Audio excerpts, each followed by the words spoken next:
A very good afternoon, one and all present here. As a part of the 3-day International Management Perspective Conference 2025 by the Indian Institute of Management Sambalpur, I am Soumya Sashwati Mahapatra, a second year PhD student, and we at IIM Sambalpur extend our heartiest welcome to participants and dignitaries, faculty members, staff, and students for this conference here today. Yesterday was an interesting day. With inspiring keynote addresses, we had a blend of industry and academia that graced us on the dais. The presentations went extremely well for all the tracks, and in day two, we hope to see even more interesting dialogues, young minds talking about avenues of research, exploring collaborations, and widening our horizons. As a part of the second day, we are also excited to bring to you the very prestigious Directors Panel. It is a matter of pride and privilege for us to have with us Professor Arvind Sahai. In addition to being an outstanding teacher, researcher, consultant with extensive experience in industry as a manager, consultant, and corporate trainer, Sir has held several leadership positions in academia across his expansive career of over 20 years. Sir has been the recipient of the university wide Best Dissertation Award at the University of Texas at Austin, the winner of Innovation in Teaching Award at London Business School, the Devang Mehta Best Teacher in Marketing Management, and the UTV Bloomberg Award for the Best Marketing Professor. We also have Professor Shripad Karmalkar, Director, IIT Bhubaneswar. Sir is also a professor of electrical sciences at IIT Bhubaneswar and of electrical engineering at IIT Madras.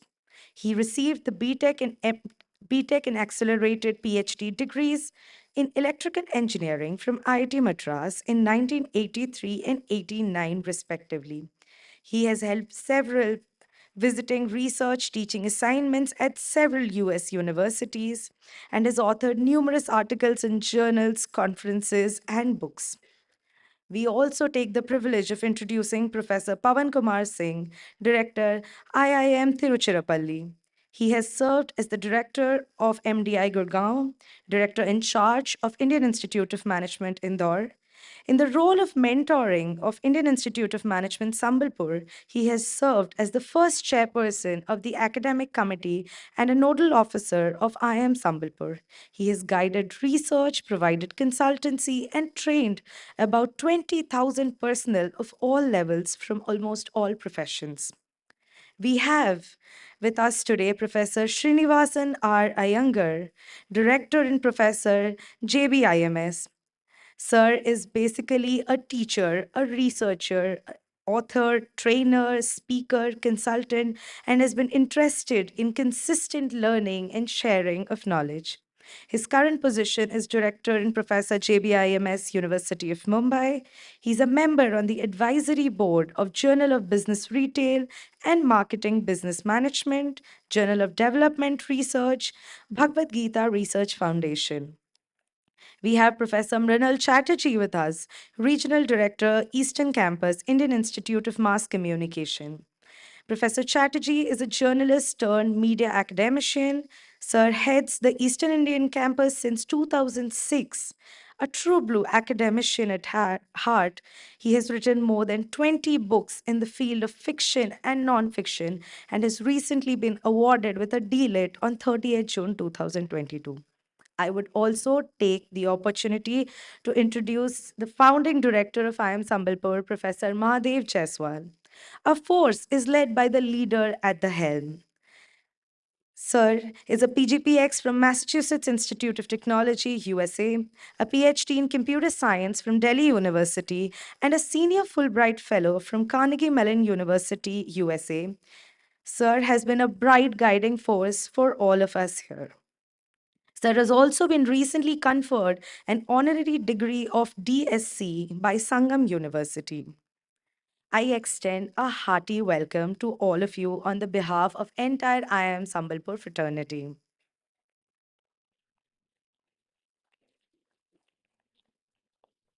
Established in 2015, the Indian Institute of Management Sambalpur has emerged as one of the premier institutions of management education in the country, holding fundamentals of innovation, integrity, and inclusion as the guiding torches throughout this journey.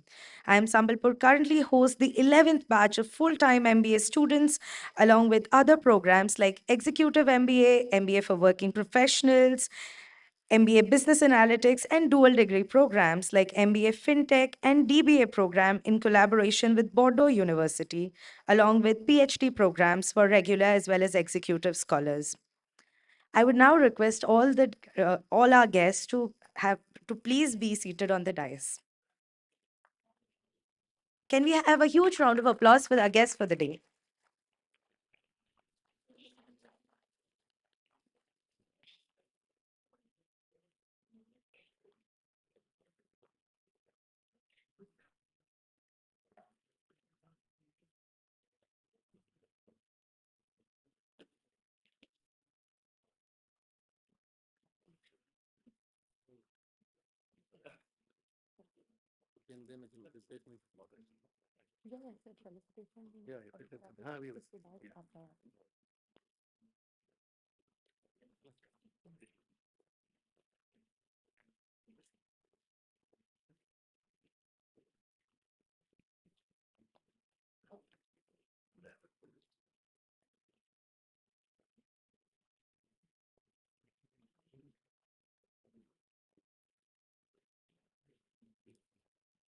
Thank you, dear guests, for taking the time out. I would now request Director IIM Sambalpur Professor Madhav Cheswal to felicitate our guests for the day. Professor Arvind Sahai, Director, MDI Gurgaon.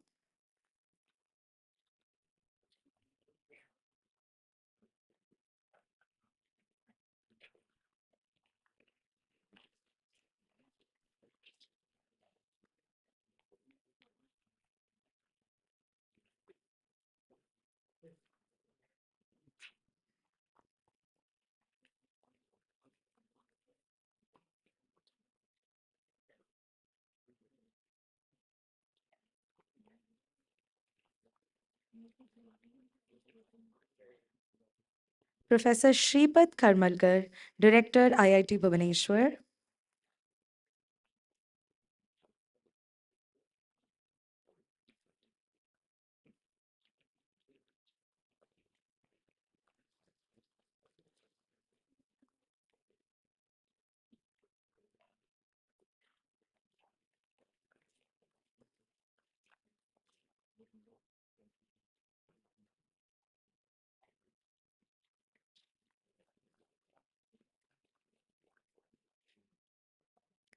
Professor Pawan Kumar Singh, Director, IIM Tiruchirappalli.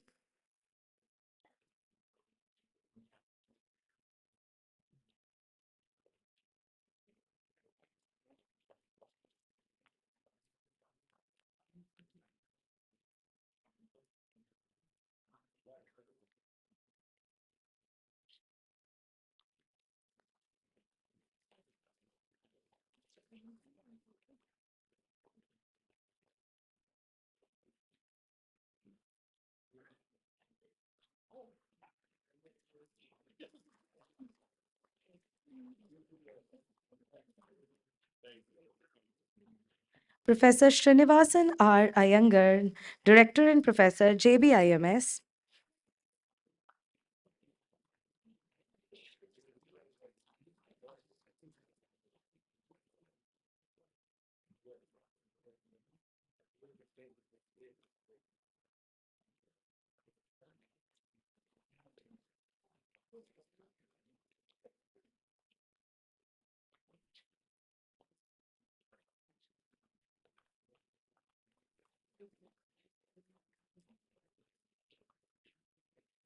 Professor Mrinal Chatterjee, Regional Director, Indian Institute of Mass Communication, Dhenkanal, Odisha.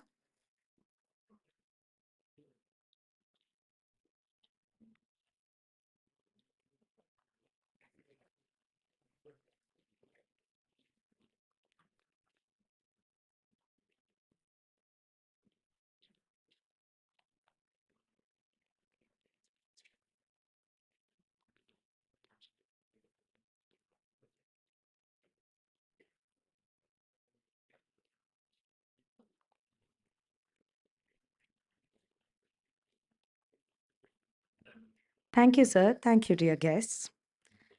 Let us all give a huge round of applause for all the guests who have gathered here with us today.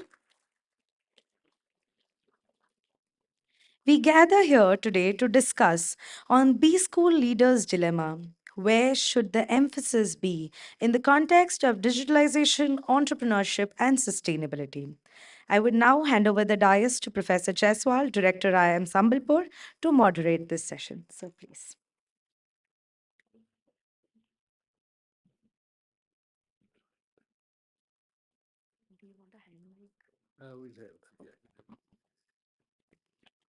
Good afternoon, and my special welcome to my fellow directors, Professor Arvind Sahai, who is director of MDI Gurgaon, and he is a professor of marketing at IIM Ahmedabad. He has very vast experience in. He did his PhD from University of Texas, then he worked in London Business School. So really privileged to have you here, sir. Then Professor Shripad Karmakar, he is the director of IIT Bhubaneswar, and he's also a professor of electrical engineering, IIT Chennai. Professor Pawan Kumar Singh, director of IIM Trishnapalli, and he was earlier with IIM Indore as a professor and also MDI as a director. Professor Srinivasan Iyengar. Of course, he was the director of Jamnalal Bajaj Institute, Mumbai, and he has been visiting professor at IIM Sambalpur also. So, a special welcome to him. Professor Melal Chatterjee, who is the regional director, Indian Institute of Mass Communication, Dhenkanal. We have a very diverse and very eminent panel and a very important topic which we are going to discuss. Why it is important? Because there are three themes, that is digitalization, sustainability, and entrepreneurship. I think every organizations today is going through this transformation. Uh, Whether in the business school or engineering school or industries, everybody is going through digital transformation. And sustainability is becoming again mandatory, that you have to shift to green energy and you have to manage largest section of society, societal impact. And we are talking about entrepreneurship is the focus, not the jobs. So I'll share a few minutes about our experience on these three aspects. Very recently, we thought of using artificial intelligence in our class. So we tied up with a company called Breakout Learning, is American AI LMS platform, where we put our case studies, either Harvard case studies or their own case studies, and then students are given login password and they are forced to read the case and they are discussed in a small group, which are evaluated by AI systems using machine learning and deep learning. And based on that learning, the entire evaluations are prepared, which are sent to student as well as to faculty member. And then next session, faculty member comes, and now this faculty member is able to see the entire outcome of the each students, and they are evaluating and they are discussing the case. And we found, we discussed with the student, this is very impactful if you are using as a pre class learning, because everybody is supposed to. So this is the power of AI. There are many other technology which are coming, and DeepSeek, which was launched by China 2 days back, has completely disrupted all AI of the world. Okay. Even American companies' stock market has shrunk after the release of DeepSeek. So these are the changes which are happening in the digitalizations. In terms of sustainability, I think we have to focus more on the society rather than the industry alone. So that is another dilemma, whether we are right organization to focus on that. And entrepreneurship again. So my question to each panel is, if these are the requirement that you have to focus on digitalizations, means you have to remove your class in terms of physical class and make everything digital, including evaluations and learning, and focus on society rather than industry alone, and same time focus that no jobs here, you have to become entrepreneur. So that is the one side. It's a very big dilemma for all of us, because student will say no, we want job. Okay, we don't want to become entrepreneurs so early. And same time, nobody would like to go for digital investment. And if you keep focusing on society, then what will happen to industry? So it's a big dilemma. I think that's what we are here to discuss. Should we focus on these three aspects, or we should continue the way we are doing? I mean, we should say unless there's a place, the placement has to be highest. I mean, Professor Sahai comes from IIM Ahmedabad. It is always highlights 1 crore package, 5 crore package, and that attracts students. Tomorrow, if you say no, I think how many startups are created by IIM Ahmedabad or MDI. If that is the focus, then should we shift that or we should continue with that? So I think it's a real dilemma all of us facing. So may I first request Professor Arvind Sahai to give his point of view, what actually should be the focus. So should we focus on these three aspects, or we should just keep continuing doing the way we have been managing our B schools? Okay. Or if you are of any of the points, like first option, the second option, then what action you are planning for your institute? You can speak from there, or you can. Yeah.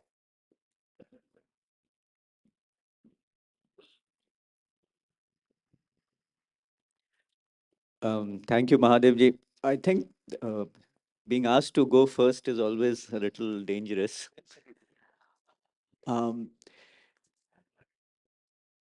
so let me kind of parse the question in terms of the topic of the panel, which is how should one, have relative emphasis between these three, and between digitalization, entrepreneurship, and sustainability. And whenever one is looking at relative emphasis, one needs to define a reasonably clear goal that one wants to achieve, either at the level of the institution, or at the level of society, or at the level of the country. And the three are interrelated. What one wants to achieve as an institution, for society, and for the country. So if I start out with the country, at a very high level, then one of the things that we need to be focused on is that we have a time window of 10 to 20 years, the demographic dividend window, where we need to become a developed country. So 2047 Viksit Bharat is one such way of articulating that. Now, a developed country will get to a particular level of economic growth, a particular level of consumption, particular level of infrastructure. And if we want to get there, a key requirement is skilled human capital. And I think that is where academic institutions can contribute to be able to provide good skilled human capital. For management institutions, therefore, what is the nature of the human capital that they can provide in this quest for Viksit Bharat, in the quest for development? So, the nature of human capital that we can provide as a management institution has ultimately got to deliver managers and leaders. And if we have to deliver effective managers and leaders, then we have to be able to train these people in ways that are relevant to the requirement of our times, which then brings us to these three uh, areas of endeavor. One is digitalization, one is entrepreneurship and sustainability.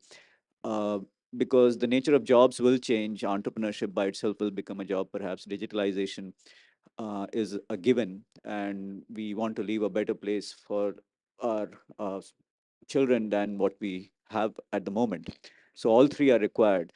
And so the question that I would instead ask is, instead of the relative focus, what should be the ideal combination for different kinds of schools? And for a management institution, the combination has to be, if I want to create the best manager and leader, and I am focusing on sending my students into the banking industry, banking and finance industry, then the best managers and leaders in that industry need to have a very core set of skills related to understanding technology in finance, fintech, for example, different apps, how to create those apps, understanding financial regulation. And all of these are now digital. Entrepreneurship in fintech, unfortunately, is not as smooth, if I can use that word, as compared to other areas. So entrepreneurship may be a little more difficult to achieve, and whatever we do needs to be sustainable. All these data centers that are coming up to support AI, the estimate is that within the next 2 years, AI based data centers in the US will consume at least 30,000 to 40,000 megawatts. In India, maybe around 10,000 megawatts. So that's a lot of power, and that needs to come from sustainable sources. How can MDI as an institution, or IIM Sambalpur as an institution, or the others represented over here, IIM Trichy, IIT Bhubaneswar, Jamnalal Bajaj, Indian Institute of Mass Communications, at our individual level, what can we do?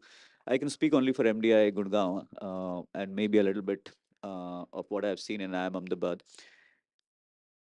For us, preparing managers and leaders for the future ultimately boils down to preparing people to have some hard skills in the area of AI, IoT, blockchain, hard skills in the area of data visualization. So they should be up to speed on Tableau or Power BI or those kind of data visualization skills, hard skills in the areas of analysis, so MATLAB, R, Stata, SAS, SPSS, and so on. They need to have a set of hard skills which are going to serve them in the path going forward, because it doesn't matter that you're a manager or a leader. If you do not have some hard skills, you will not uh, have a good time professionally. And the other part is the behavioral competencies, which actually are very closely tied to entrepreneurship. The most successful entrepreneurs are not ones who are able to get the right idea the first time around. The most successful entrepreneurs are simply ones who are persistent. And persistency requires emotional resilience, it requires collaboration, it requires the ability to fall down and get up again. Um, that is what entrepreneurship is about. If you take entrepreneurs, very successful entrepreneurs that we recognize today, I can take two names, for example, Mr. Sanjeev Bikhchandani, who's Naukri.com, relatively familiar name. So one of his favorite quotes is, it took me 20 years to become an overnight success. Started in 1997, it's now almost, what, 23 plus 5, 28 years. In 2003, the company was 20 crores. In 2006, when they went IPO, it was 40 crores. Revenue turnover. Today, the revenue turnover is more than 2,000 crores, but the impact is much more massive, and that company continues to invest in new businesses. But the number of times they have pivoted is amazing. I'm associated with another entrepreneur in Ahmedabad that is making electric motorcycles. It's taken them 5 years and 1.5 years of maneuvering through COVID, and two or three pivots when they had to change some of the critical technologies and the supply chain partners to be able to do that. So that required a huge amount of resilience to be able to take these setbacks when you're investing in manufacturing, to be able to actually go forward. So if we can inculcate these ideas of resilience, of collaboration, they really do well as a team together, which is one reason why I'm associated with them. That should help entrepreneurship. And sustainability, I think, is almost a given. Because if we don't do things sustainably, then we might as well, not be here. We'll end up with some kind of a wasteland. And at the end of the day, the institution can provide the conditions. I think individuals need to choose for themselves what will be the distribution between investing in themselves from a technology perspective. There should be a certain minimum for the individual, that what will be, how much they will invest in preparing themselves to be more behaviorally competent, and what will be, how much time they will devote to sustainability. Some people will have a naturally more technological bent of mind, and they should be encouraged to proceed in that direction, but they should have a certain level of minimum training on the behavioral competency part, so that they can be better entrepreneurs. Similarly, some people may be much more entrepreneurial by nature, but they will need to have a certain minimum level of behavioral competency. So the manufacturing entrepreneur that I'm associated with, if I look at the founding team of 4 members, two people are relatively much more stronger on the technical skills, design, AI, and so on, and the other two are more stronger on the behavioral competency, fundraising, and so on. And so, to me, the question that we should ask at the institutional level is that have I created the necessary uh, conditions under which my graduates can go out, depending on their individual aspirations on those 3 dimensions. And there I want to kind of lay on the table one of the key challenges. Even at IIM Ahmedabad, this is a problem. At MDI Gurgaon, it's even more of a problem. Um, uh, Getting good quality faculty at scale, 1 or 2 faculty here and there, you can get. But if I want 30 new faculty in the next 2 years of a certain quality, it is impossible. Yes, if somebody tells you that they can hire any business school in India, top notch, top 20, top 30 business school tells you in India that they can hire 30 new good quality faculty who satisfy a certain minimum bar, they are lying. And so to me, a key challenge actually is a little bit at the back end to be able to achieve this level of sustainability, digitalization, and entrepreneurship. What do I need to do to create the human capital at the faculty end to actually be able to deliver on that? And I'm not sure I have a good answer to that at the moment. So I will stop there. But as a professor, I mean, the gentlemen on this stage are much more experienced at directors. I'm much more of a professor than a director, and professors have a habit of talking a lot. But I will stop here. Thanks. Thanks, Arvind. I think you've given a very pragmatic view that digitalization is necessary, that you need to have a hard skill. You need to learn all the data science and AI and everything. Without that, you can't enter the market, even in the job market. In terms of sustainability, it is also mandatory that you cannot avoid because you have to make the planet livable. However, he has a questions in terms of doubt, in terms of entrepreneurship, whether everybody can do. So therefore, at least those MBA students, they'll be happy that placement should be the focus of B school, not the entrepreneurship for the some time. Okay, because everybody cannot be entrepreneur, and it's hard to be there required. So that's what I think I could summarize and his thought process and point of view. Let me shift to our director of IIT Bhubaneswar, Professor Sripad. From the IIT point of view, like most of the graduates, those who are coming out from IIT, they are anyway technically very sound. So what do you think that, and majority of the startup which are coming is in the IIT systems rather than IIM systems. Like I have seen IIT Kanpur, IIT Chennai, where he comes from, and IIT Delhi. All three have a very large scale entrepreneurship sale, and a lot of companies are getting created every year. So, do you think that these three aspects, what should be your point of view? The same questions, Sripad. Hello. Yeah. First, I would like to thank Jaiswal ji for uh, inviting me to IIM Sambalpur. Uh, since I took over as director of IIM IIT Bhubaneswar 2 years ago, I always wanted to visit this place, and I was looking for an opportunity because I heard a lot about this institution, and very recently some videos of what the IIM is contributing were also around. Some impressive videos. Also, this is the first time when I am sitting in a panel where I am an exception. All others are management background people, and I am from a technology background person. In IIT Madras, when I joined as a student long ago in 1978, management was something very small.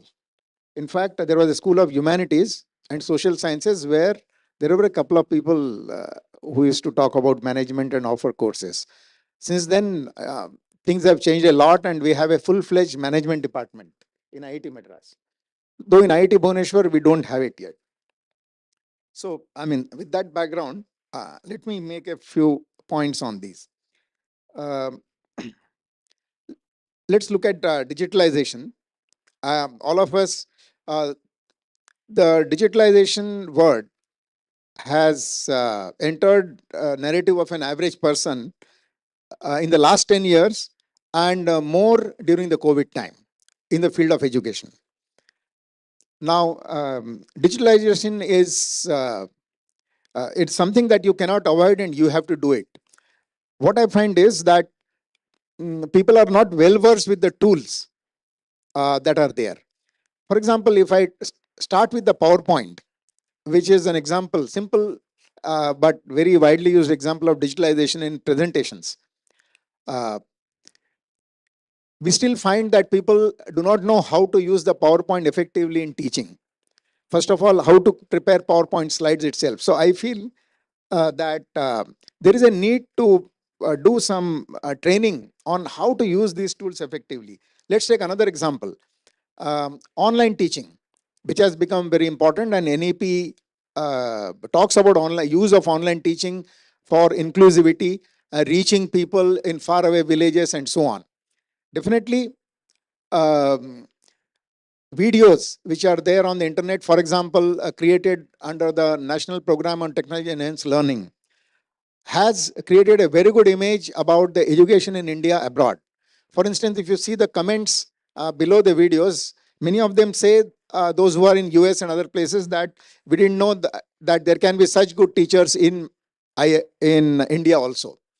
So it has been effective in improving our image, at least in the field of education.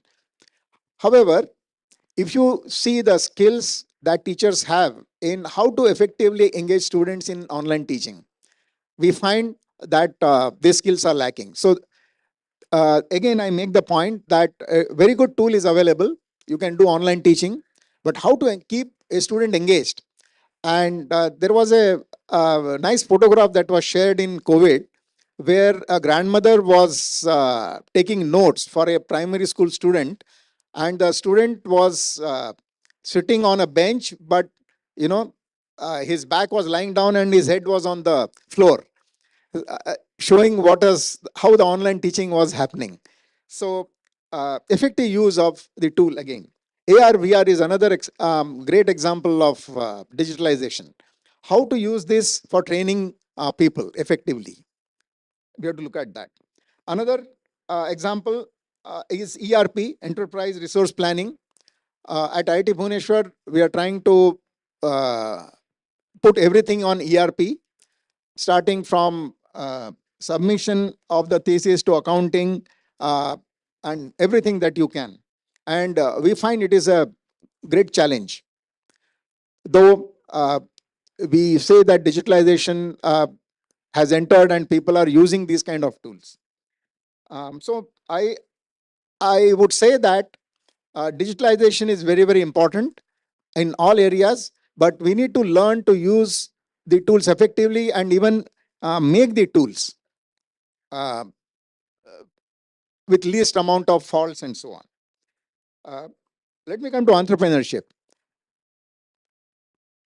If I look at the IIT system, uh, in 70s and early 80s, a faculty member in IIT used to be evaluated on two aspects, that is teaching and mostly research, that is paper publication. Since then, the education in IITs has undergone a sea change. And this is based on observation of how economically developed countries,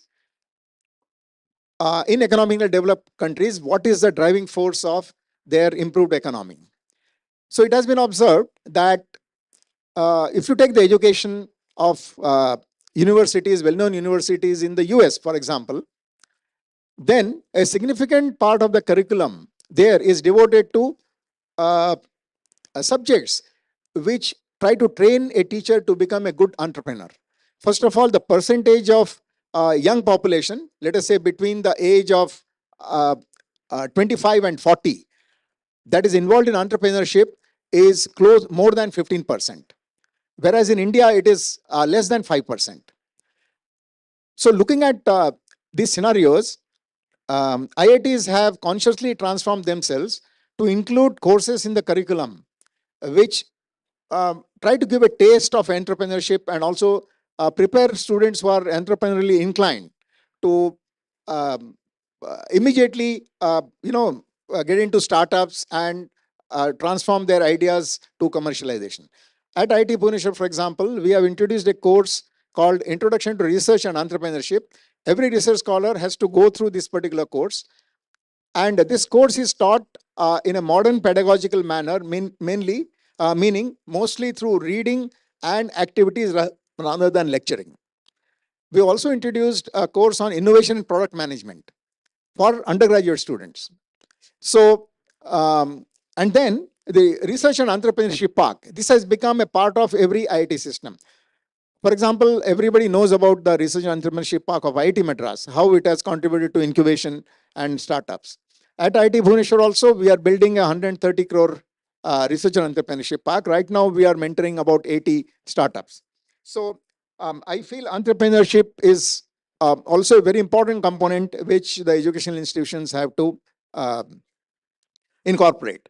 So, in other words, today's education in an IIT, it encompasses knowledge dissemination, teaching, knowledge, new knowledge generation, that is research, knowledge application, that is solving societal problems, product development, and all that, and wealth generation, which is what entrepreneurship is about.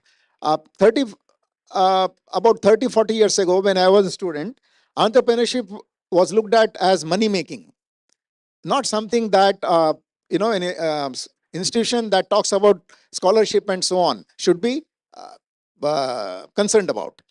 But today the perspective has changed, and rightly so. Entrepreneurship is looked at as a wealth generation, not as money making. It's in a very positive way, because unless you have entrepreneurship, you can't have a developed economy. So entrepreneurship also, like digitalization, uh, institutions should lay emphasis on. uh, Coming to sustainability, while digitalization and entrepreneurship, we try to look at the countries outside India for models. Sustainability, I think uh, we should look more inward and understand our own civilization better. There is no better example of sustainable civilization than Indian civilization, the oldest, and still so many traditions they continue. Now, what is the reason for this? I think uh, it can be captured in terms of an analogy, as a speaker once pointed out. You take the concept of Mahavira in an Indian civilization and an equivalent concept of Superman in the West. So, Superman can be loosely translated as Mahavira. So, who is Mahavir in Indian civilization? He is a person without any clothes. So, what is the Mahavir about there? So, it is a conquering of the mind, and in conformity, in friendship with the nature. On the other hand, the Superman concept in the West is a person who can conquer anything, and nobody can conquer him. Right? He has all the modern tools with which he can conquer others. So this difference in the outlook, fundamental outlook of the civilizations, I think we should, apart from having pride, we should try to implement this in practice. For instance, uh, um, if you take food, according to our traditional view of the food, you should never waste food, because food is like prasada.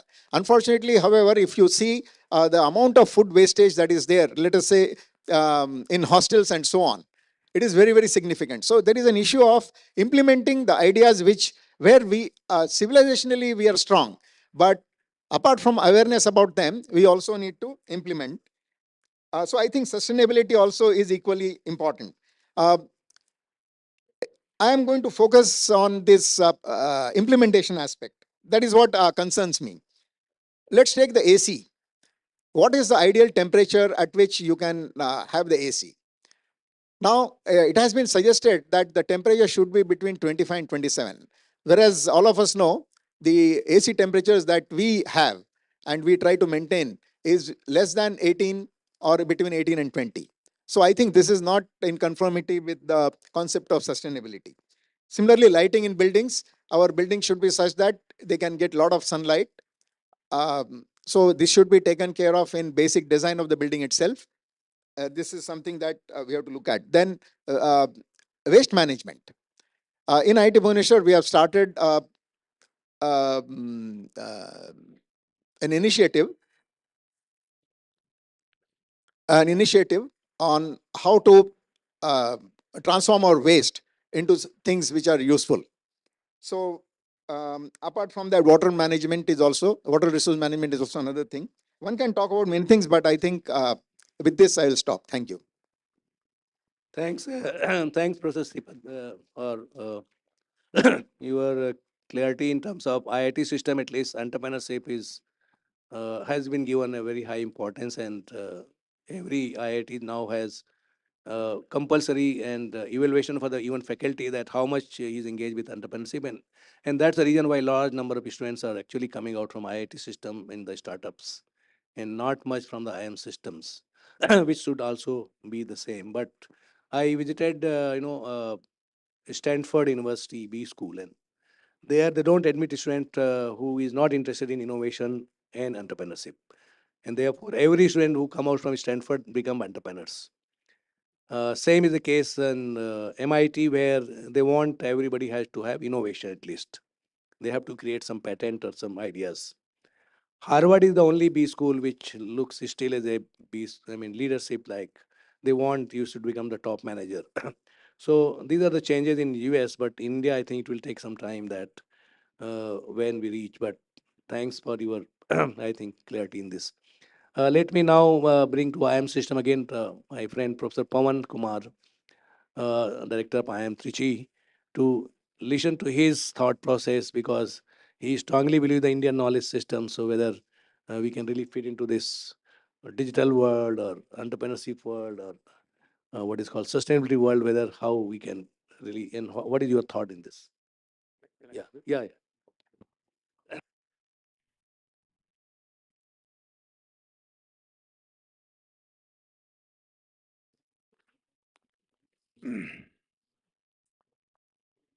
Good afternoon, uh, Professor Mahadev Jaiswal ji and all my respected and dear panel members and all respected colleagues, dear students, delegates, ladies and gentlemen. See, coming personally, let me allow to say something out of my heart. Coming to IIM Sambalpur is a great delight for me. And in your entire career of 35 or 36 or 37 years on average, I don't know, many times you get satisfaction, many times you get great satisfaction, and few times you get a satisfaction which cannot be described in words. So last year on 20th or 21st of January, when I came in 2024 in this campus, I don't know in my entire career, more than 2 or 3 or 4 times I will have that satisfaction when I stood at the gate of IIM Sambalpur last year and saw this sprawling campus. And the delight cannot be described in words. And I don't know, more than 3 or 4 times I will get such delight in my life, because I had seen this land as barren land, and I was in that committee who identified this land, and I had fought for this land because some other lands were preferred by some other members. And then I thought that here some in future more academic institutions would come, so there would be a better cohort and better ecosystem. Though this land also had some comparative disadvantage over other lands, but in totality, this land had the maximum advantage. And then the satisfaction I got on 20th of January 2024 is indescribable. And the campus is now having a wonderful infrastructure and many things. I'll share you privately how I feel coming here. But come to this topic, be school leaders' dilemma.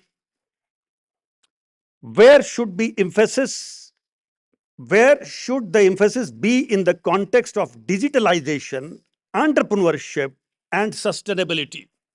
So basically, 3 words: digitalization, entrepreneurship, sustainability. Have these 3 concepts we have to delve into. In this T shape approach of this concept, these 3 words are going vertically down, but the horizontal part of T that is binding this topic are basically 2 or 3 words, and these are leader's dilemma, and second is emphasis. When there is dilemma, there has to be emphasis in context of 3 things that we need to delve into. Now, first of all, I'll come to leader's dilemma or dilemma itself. Few things I have to share on dilemma itself. Dilemma is not when I see a person is going on with a jeans as trouser and half of the purse is peeping outside his pocket. Now I'm in dilemma to pull out that purse or not. People say dilemma. It is not dilemma. Dilemma is always between choice of 2 auspicious choices. To snatch or not to snatch is not a dilemma. That shows your character. That is test of your conduct. Dilemma is when project A, project B, out of these two, only one can be taken up and both are desirable, both are auspicious. There is shubh on both the sides. Dilemma is not to choose between Shubh and Ashubh. It is not dilemma. So that is one thing.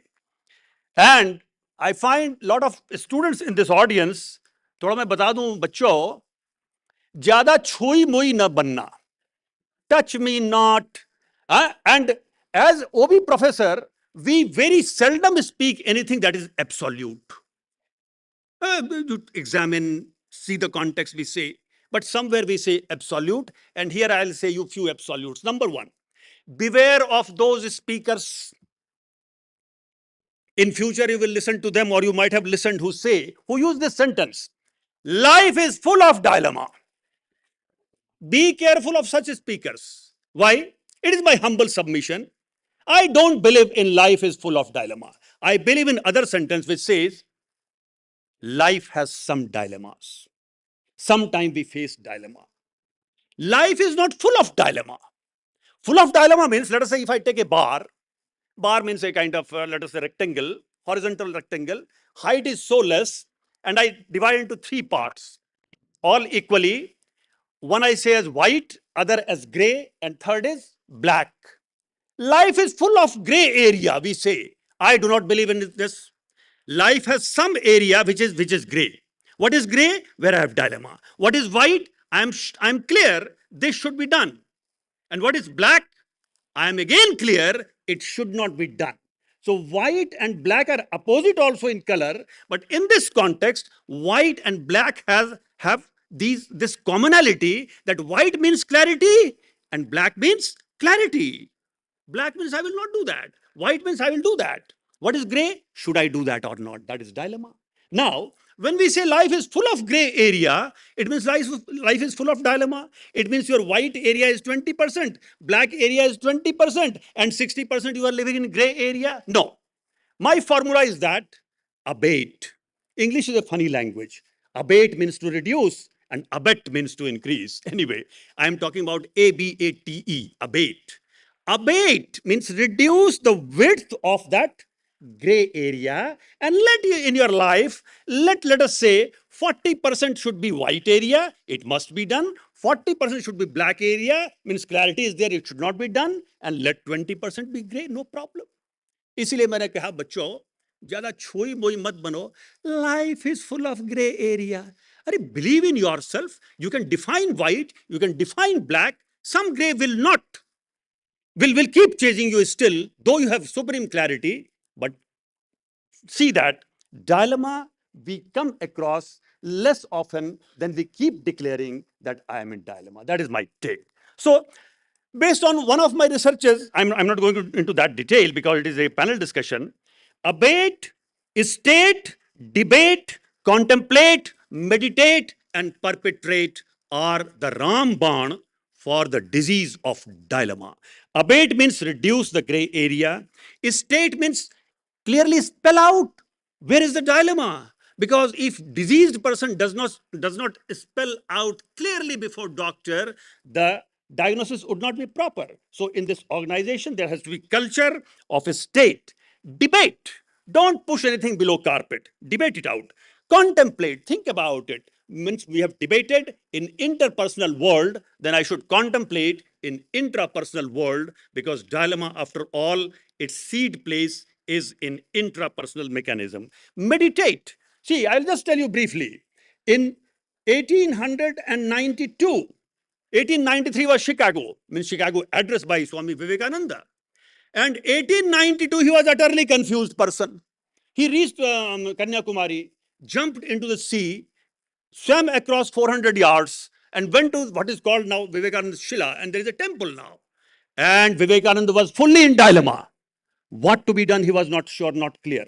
Then he meditated for 3 days, 24th of December, 1892, and 25th of December, and 26th of December. And on 24th of December, he meditated upon past of India. On 25th December, he meditated upon the then present of India. And on 26th December, he meditated upon the future of India. And when he was coming now from that rock to the mainland, he had swam from mainland to rock as a person having dilemma, and when he was coming back, he was person with clarity. And what happened? The whole world knows that out of his popular 7 speeches in Chicago, the first speech, which lasted only for about 3 minutes, 15 seconds, was the most, let us say, appreciated, and people remember that speech. Why? The person had shred away his dilemma, and he was with clarity. Now, coming to say digitization, entrepreneurship, and sustainability. And leader's dilemma in the topic is that point of emphasis, kam, zyada, kitna. As if we are sitting with a taraju, zyada, kam. I will just remind, dear students, to you, let us say, for example, one model we teach in OB is FIRO-B, Fundamental Interpersonal Relationship Orientation by William Shudge. And there you find that there is interpersonal dialogue between the real-time boss and real-time subordinate. And they create equilibrium sometime with 1-1 as a score, or 5-5, or 9-9. There is balance. The point is that what kind of balance we are searching. I would like to say, in B school, the leader of B school or leader of any organization of worth, they should go for digitalization or digitization to the maximum possible extent, because human being is doing digitization, human being is karta, and digitization is karan. मैंने बीच में कर्ता ने कर्म को छोड़ दिया, करण पे आ गए. करण मीन्स उपकरण. Digitization is your instrument. Why we should say that no, beyond this point digitization would be dangerous, or below this point it is undesirable. Let digitization be at the maximum point, as in FIRO-V model. 9-9 equilibrium many times is appreciated, that more we expect from people and more we give, let us say, our response to people. Because between you, means one of the individuals, you and me, equilibrium can be when I expect so less of you and you expect so less of me. That is also equilibrium, but that is stoic. Things will not work here. Go to Himalaya, expect less, and others should also expect less of you. But we are in the full momentum of, let us say, organization or leadership, where we need to maximize our goal, efforts, etc. So 9-9 kind of equilibrium, if you remember in FIRO-B, that is better than 5-5 equilibrium. 5-5 is compromise kind of thing. 2 कदम तुम भी चलो, 2 कदम हम भी चलें, बीच में मंजिल का हम तय कर लेंगे कि कहां समन्वय हो गया. देखिए, समन्वयवादी ज्यादा बनने की जरूरत नहीं है. This is my understanding. Don't try to be every time to see, to show that I am in equilibrium or I am also politically balanced. That creates that creates everything at mediocre level. I will also try to clarify about Majjhim Nikaya of Gautam Buddha, because that is also trying to find out a point of equilibrium, and many persons misunderstand. Majjhim Nikaya is a middle path, but neither too much nor too less. It means neither I should score 99% in mathematics, nor I should score 33%, so I should score 59%. This seems like finding the medium path. It is not like that. Medium path is taking both the extremes, transcending from both the extremes, and actually trying to find equilibrium in the third dimension, not on the same plane. So highest order of digitization and highest order of consciousness of human being not to be captured by digitization. देखिए, मैं बात को समाप्त करने जा रहा हूं. Digitization basically is your creation.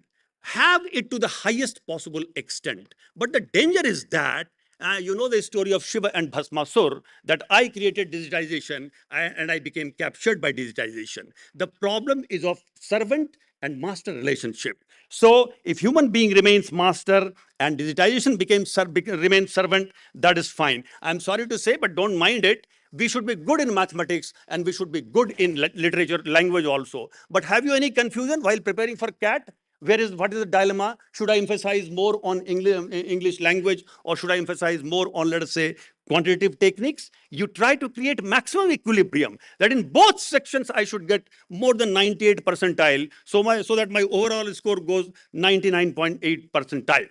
So, digitization, entrepreneurship.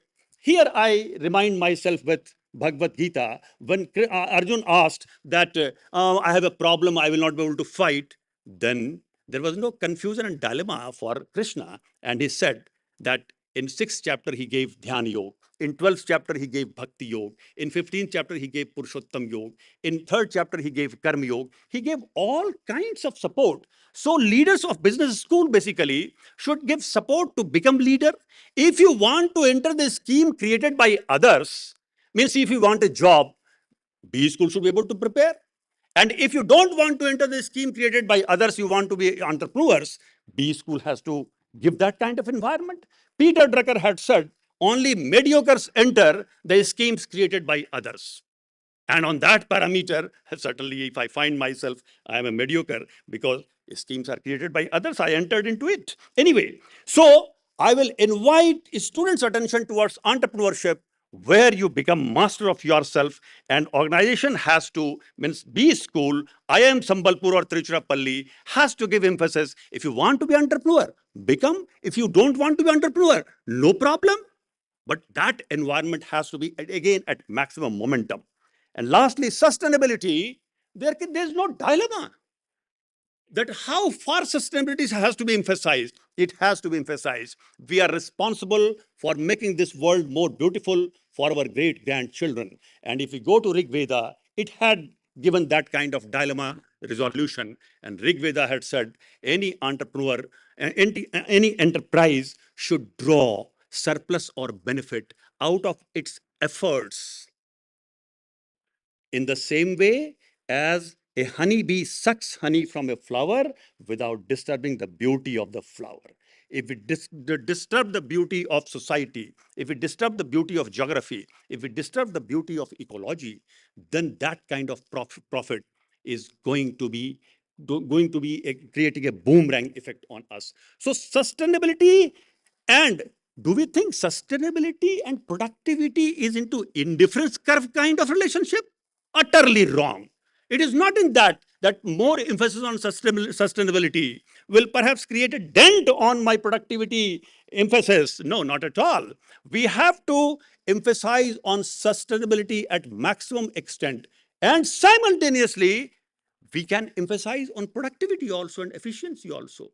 I don't find that there is any tug of war between productivity and sustainability. And I will take my seat. But before that, I'll say that one of the description of wise persons in Upanishad has been said that a wise person, there are so many definitions, but a wise person is one who is able to understand the deep down symbiotic relation where others, they see apparent anomaly. One who can see within apparent anomaly a deep down symphony and symbiotic relationship among various factors, that person has been described as wise. So don't keep declaring, I am in dilemma.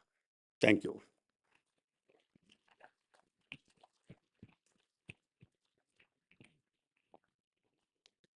Thanks, Pawanji, for questioning the term dilemma. But you created another dilemma whether you, Whether you should be in dilemma or not. yeah, whether you spoke as a professor of OB or a director of institute. So you have to also talk in terms of as a director. Have you also started fully into digitalizations and sustainability and entrepreneurship? And you have closed the placement department from IIM Trichy. If you say that dilemma still remains okay, in action, but definitely you removed from the theoretical point of view and give a lot of good example from Vedas and Mahabharata, which is rightly, explaining the concept. All these three things are important, but I think action, I think, is another dilemma which we have to still talk. Let me also now bring Srini, my friend Srini from Jamnalal, to give his point of view and in brief, and then Professor Medal, and then we'll have a couple of questions from the audience and point of view. Yeah.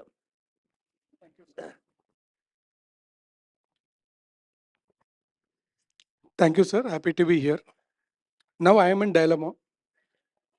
What we spoke after that elitist speakers, those who talk about their views. When I saw the topic, I implied that I will take it. This leader means implied that the dilemma is B school directors. Because there are multiple leaders when you say we are not taking now corporate. I'll tell you why I said this. Last month I was there in one of the five-star property hotel in Delhi. When I stayed for 3 days, I got a special request from the hotel. Sir, if you are staying 3 days on the same hotel, can we retain your, we'll clean the room. Can we use your same pillow, bed sheet, and blah, blah, all the things? I said, why? So everything they gave one chart out. You are saving 500 liters waters in one wash. So and so this much CO2 you are managing. This water is saved. Everything they said fantastic. I said, I'm happy to help. Then I asked, how much you are going to save money? Because every pillow wash, there'll be a cost in first star. They says, at least we save 1500 rupees minimum. Why don't you transfer that benefit to me as a customer? They says that is not in our policy. If you take one water bottle, you are charging 100 rupees. When you are using, the reason why I'm coming to the concept here, that time in hotel it was striking me. You are creating sustainability, ESG, all the concept. When you don't take all the stakeholder in the business, whatever you do, it remains like a jargon. It never convert to business. Number one.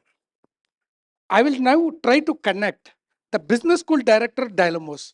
I'm not talking about again corporate, as a B school directors. I recently been to Harvard. I stayed in Babson. Babson is supposed to be world-class entrepreneurship business school. Even today, they give $5 to every student to become entrepreneurial concept to test. Now that B school, I'm happy that point touched by Arvind ji also. What is your purpose of your business school? Who's your target audience? What are you going to deliver it? Now that decides my business model, how I'm going to differentiate as a business school from the rest of the B school. Now the question comes as an industry, is it business schools are creating business school entrepreneurs? There are how many business school students are here? Can you raise your hands? How many people wish to become entrepreneur? 90% people say, sir, first we'll try in entrepreneurship in company. Once you become, then we'll become entrepreneur. Because what you look for as a student, you look for ROI. When I pay 20 lakhs, 50 lakhs fees, I want to get into corporate. How many people really are we? Because we do have entrepreneurship, but are we really creating entrepreneurship? That is another dilemma because I am going into the asset light model. No, we are going into business school. Today we talk about digitization. I am bringing sustainability as well as digitization concept. Today, what we are doing, today every business school investing heavy physical infrastructure. Their business model may not allow like a digital format where online education, where I can go cost rise and the volume driven. Every business school today going for physical investments. So there is my cost of operation, my purpose is different. Will I going to able to address those? No, because my target audience may be less than 1,000 students. If I charge that much money, I'll have to give something to them. See that again I have a dilemma. Real thing, But another side, I have fantastic numbers. 2015, 500 entrepreneur. Today I have 1,59,000 entrepreneur. 90% entrepreneurs fails as an initial, they can't able to scale it up. But India could able to produce more than almost, if we talk about 1,453 unicorns. 10 years before, do you know the concept of unicorn, minicon, sunicorn, hectacon, decacon? Tell me genuinely, how many people know the meaning of decacon, hectacon? But today it is also backed by selling popcorn, you become a unicorn, which was not a concept before. We should appreciate that entrepreneurship is growing on the right direction. Entrepreneurship is coming up very well. But how many business school students coming to that entrepreneurship? If you take the history, not even 6%. Not even 6%. Business schools doesn't provide. But if you go to the any city, do the research of India's best entrepreneurial hub in Chandigarh to Ludhiana to Coimbatore to, I can give multiple hub. They recruit MBAs, but most of the entrepreneurs, it is proved that they are not even graduates, 12 standards. Successful entrepreneurs. So they again make the dilemma, is it a community and relationship or culture and religion or gender and relationship? Entrepreneurship have a multiple question. Entrepreneurship will become only because if we have a good ecosystem. When I say ecosystem, how could be able to Boston could able to create a finest entrepreneurs in finance? Or if we talk about what could make Bangalore become a great entrepreneurial hub when you compare with Mumbai and Pune and Delhi. That ecosystem will decide how you are successful entrepreneur. If I want to create entrepreneurship as a business model, I should create a wonderful ecosystem. How far I can able to regionalize or customize it. Because when you talk about entrepreneurship, because there is no single model fit for all. Please note that. If I try to replicate one model for everywhere, I'm bound to fail. Then what would be that? I'm really happy when I saw the title. One model doesn't fit. Neither I can go sustainability, I can go entrepreneurship or digitalization. We should go to the convergence model. All three is must. But what percentage I'm going to use it with my business model? I can't able to replicate. My fees is different. Some business school model, their fees is different. Their target audience is different. Their objective is different. If you know how to balance it, the convergence business model will work for this topic. Thanks a lot. Thanks, Eddie, for making more clarity on this and giving you a point of view that yes, entrepreneurship is hard, but it requires a lot of guts. I think now, Professor Miral, can you give your point of view? Yeah, yeah. Just in brief, and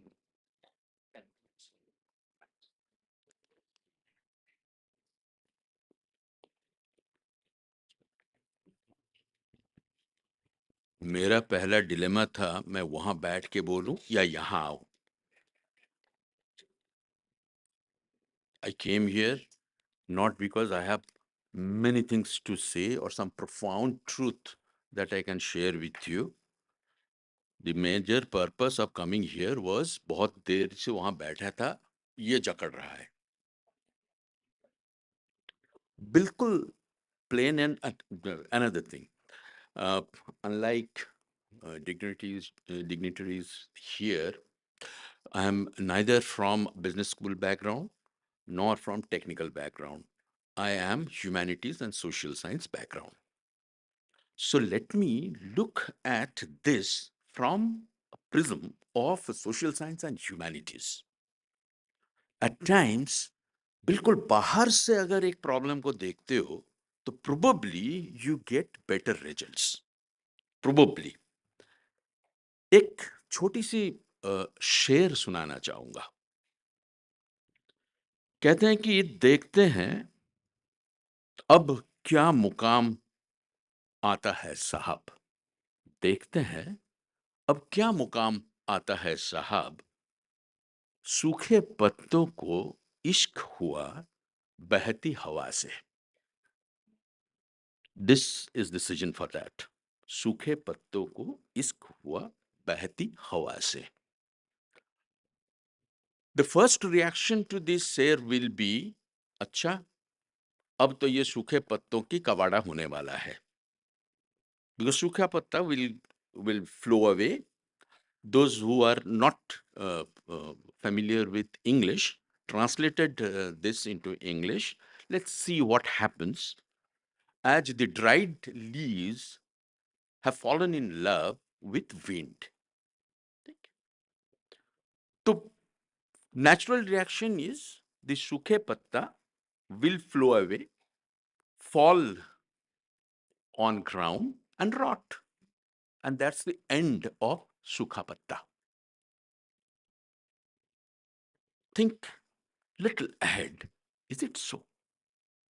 Does it spell the end of सूखा पत्ता? Probably it rots because some new things will grow. Probably it's the beginning of something which has already ended. Now coming to this, I have no dilemma that there needs to be kind of this after this after this. Convergence model, I entirely agree with you, sir. Convergence.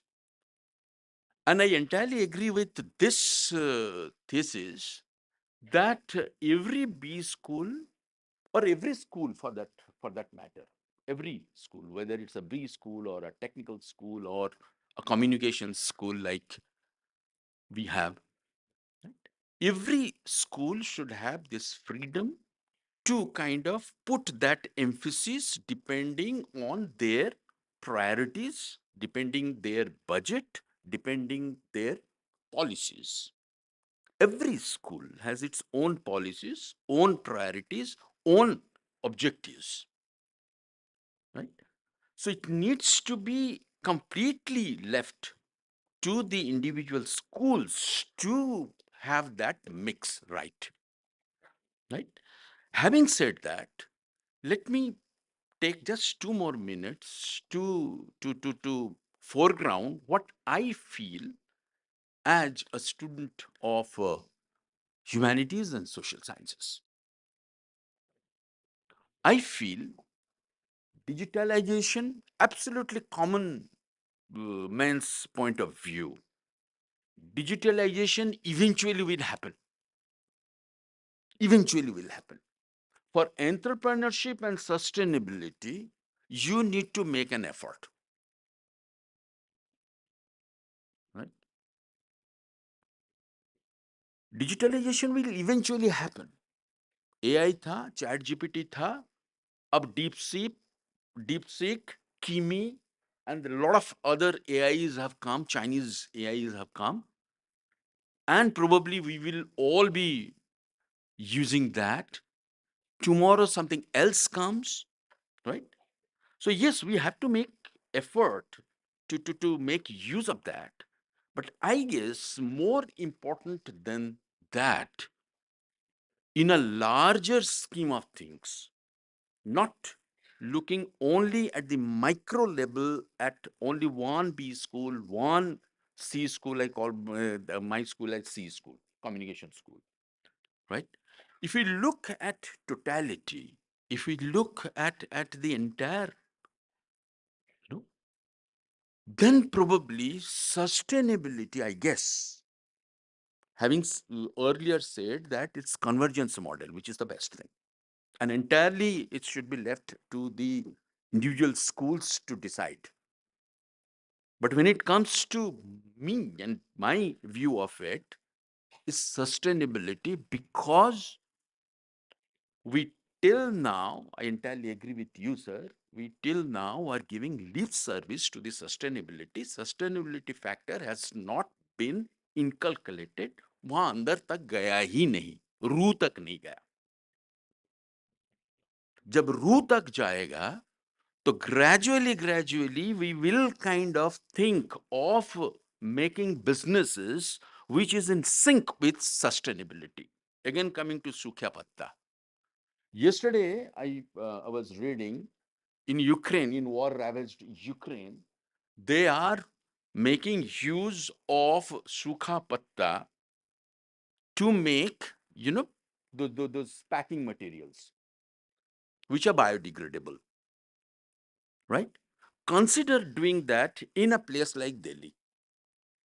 Luton's Delhi has so many trees which shades leaves in winter, and we have to put money to clean the roads, right? Can somebody think, machines are already available, can somebody think of doing that? Can somebody think of having a kind of a plant to make cow dung diyas? Think. Maybe if we put sustainability at top of our mind, we will find out ways and means to utilize the sustainability, and see how we can put them together and make money out of it. Digitalization will follow. There will be people who will be doing digitalization, and we can kind of take those models and utilize here. But digitalization is also important. But more important, this is my point of view, than that is looking at sustainability and then entrepreneurship. Thank you very much. Thank you. I think for making very clear observations, Professor Chatterjee. I think with lack of time, I think we'll have to close it. If you have, anybody has any question, they can raise one or two questions. Else, I think we can close the panel because some of our guests have to take the flight. If any question there, otherwise we assume it's a close. Yeah. You can you give some mic to him? Mic.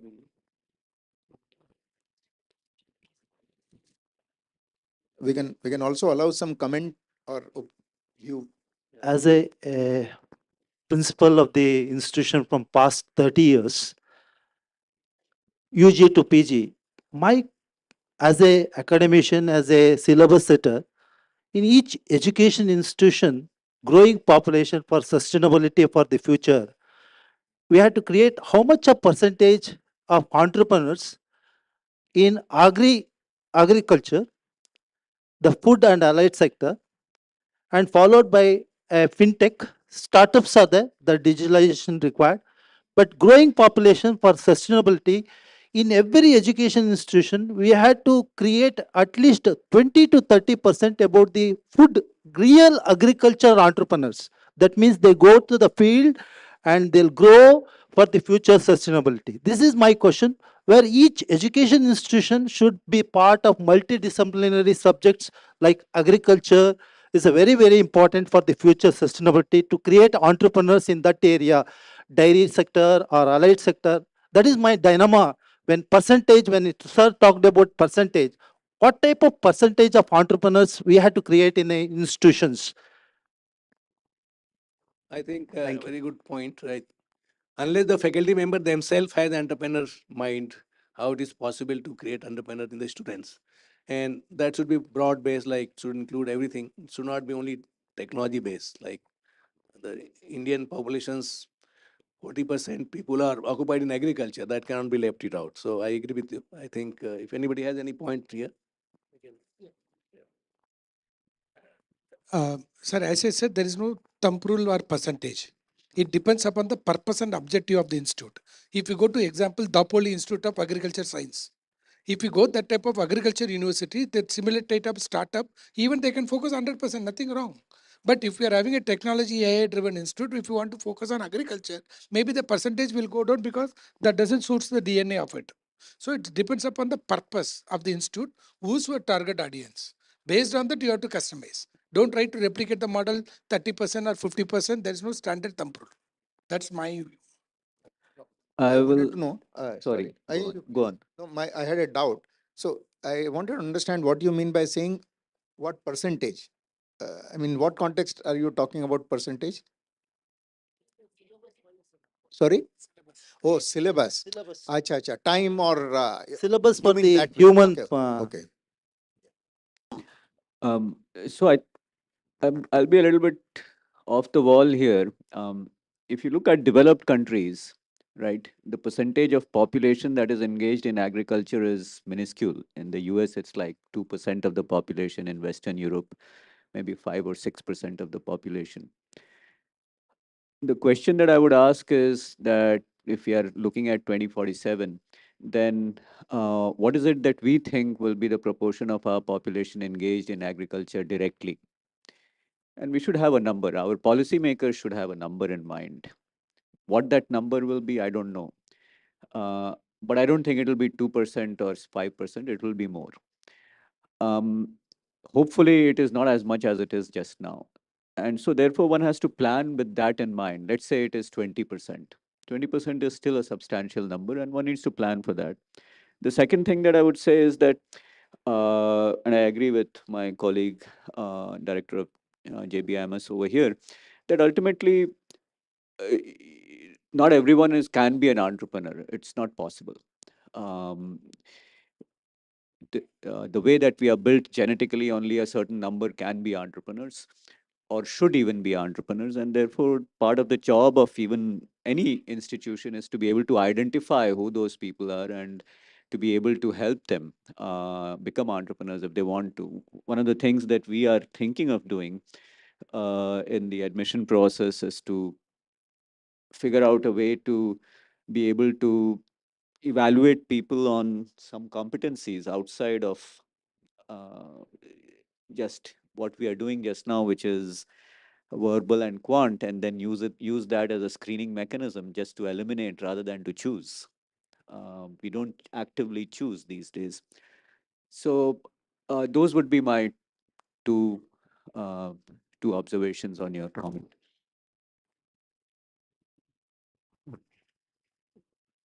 I think we can close now. And anything else is there? Books का नहीं है?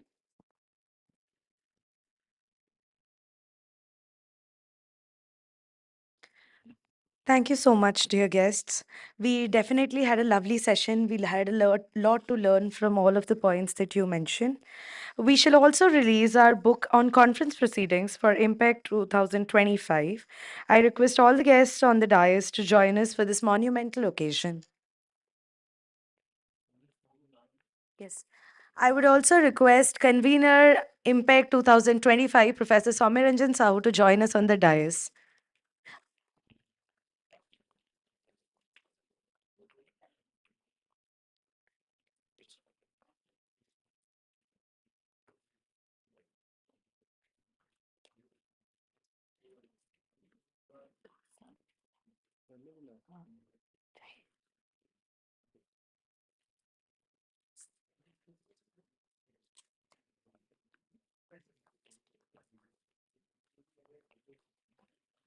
Let us please have a huge round of applause.